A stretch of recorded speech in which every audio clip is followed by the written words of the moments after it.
Hello, friends. It is good to be back on my video and my budget journey. I got back from Chicago yesterday and I need to catch up on our budget. So today I'm going to go ahead and do our paycheck update from the beginning of October. If you're new to this channel, my husband and I follow the Budget Mom budget by paycheck method, and let's go ahead and get started. Ooh, this pen is the one that's broken. Let's do this one. Perfect. So my husband actually ended up getting paid for his full week. So his check came in for $729.73. My paycheck came in for $4,428.17. I am happy to report I did not swipe a card at all while I was on vacation, which is a very big accomplishment knowing my spending history.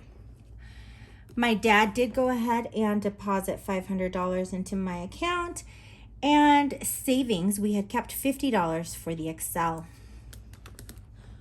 When we add those four values together,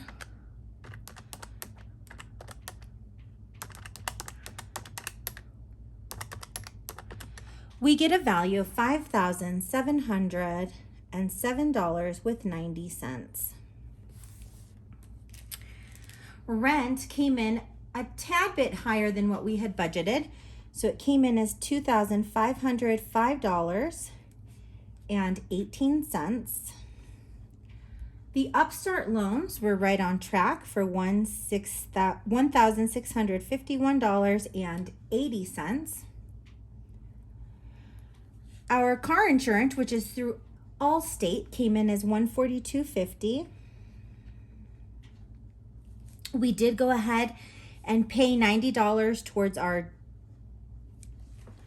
Dell bill, which is on my Barclay card, and then $80 onto the Capital One bill, which is on my husband's Barclay credit card.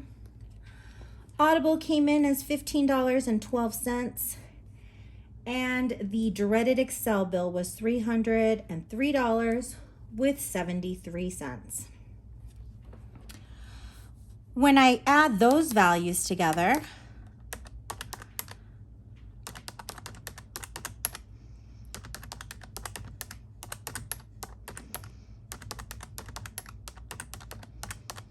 we end up with a total of, that didn't seem right. Let's go ahead and do that again.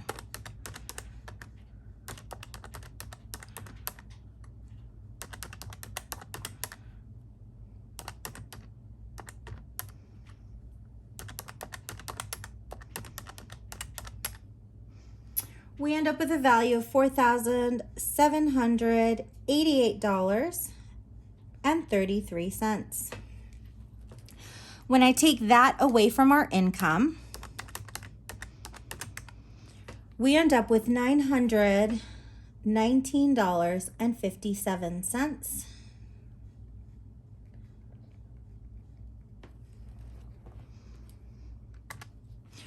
What I decided to do, since we had a little more money this check, I think that this is where that overage of $500 is actually going to come into effect.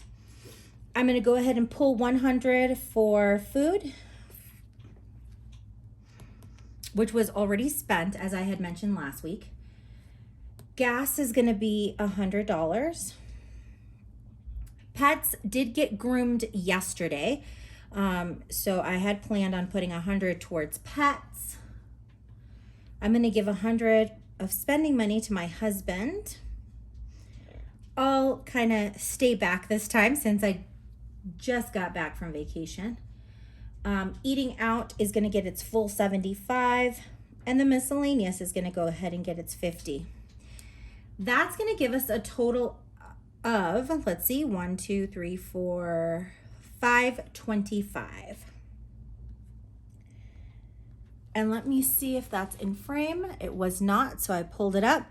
So when I take $919.57 minus the $525, that's going to give us a total of $394.57. When I pull that value over, we are going to go ahead and continue filling our sinking funds. So medical is going to go ahead and get its 25, vet, household, car maintenance, and gifts will get its weekly 15. Vacation gets 5. Car registration and renter's insurance will get $3 a piece. And the emergency fund comes in with $4 to roll it all up to $100.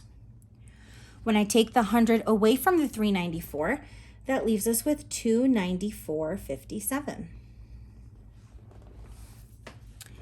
Let me pull that value down.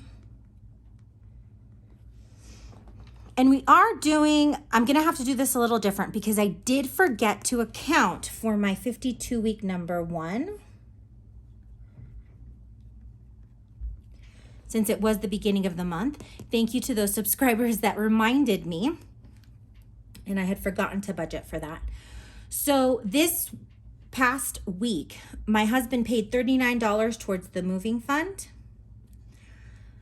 I got my grub on while I was in Chicago, so I have not weighed myself. I promised myself I was going to give my body a week to adjust before I weighed myself because I don't want to scare myself. So I'm going to go ahead and hold off on that. And then my 52-week number 1, which is basically the 52-week challenge in which I pay monthly because I get paid monthly. And that gets $166. So when I add 166 and the 39, I know that our savings total has to be $205 in order to get that zero-based budget. When I go up here to IVF, let's go ahead and take the $294.57 minus the $205, and that gives us a total of $89.57. That $89.57 comes down, and it leaves us with those $205 that we need for that zero-based budget. Now, some of you may be asking why I'm still putting money into the IVF if we're going to go ahead and get a refund. The reason behind that is I don't know how long it's going to take for that refund to come in. So what I've decided to do is to continue paying as if we were paying that debt.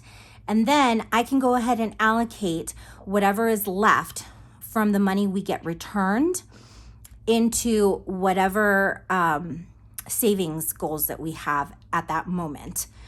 I've noticed with the medical world that it can take months and months and months before they give us returns. And I don't want to run into an issue where we end up having to pay interest on that amount because we put it on that card because it was a zero interest through April of next year. So that's the reasoning behind that. As always, my friends, let's go ahead and add our, check our math. So we've got an income total of $507.90 minus a bill total of $4,788.33 minus the $525 that's going into our envelopes. The $100 going into our sinking funds. The $89.57 going into IVF. And then the $205 going into our extra savings. And that, my friends, gets us to that zero-based budget. I hope that each and every one of you had an amazing weekend. I did try to post as much as I could in shorts and also in on my Instagram with just little tidbits of how my trip to Chicago was. As always, if any of you have any questions or concerns, please go ahead and leave them in the comment section. I love interacting with each and every one of you. I will be back shortly with our October week 2 budget. And I'll be honest with you, it's going to take me a couple days to close out September. So I'm thinking that I'm gonna have to post that on Saturday. So bear with me. Thank you for taking the time out of your day to watch this content. I hope each and every one of you is having an amazing day. Take care, my friends. Bye.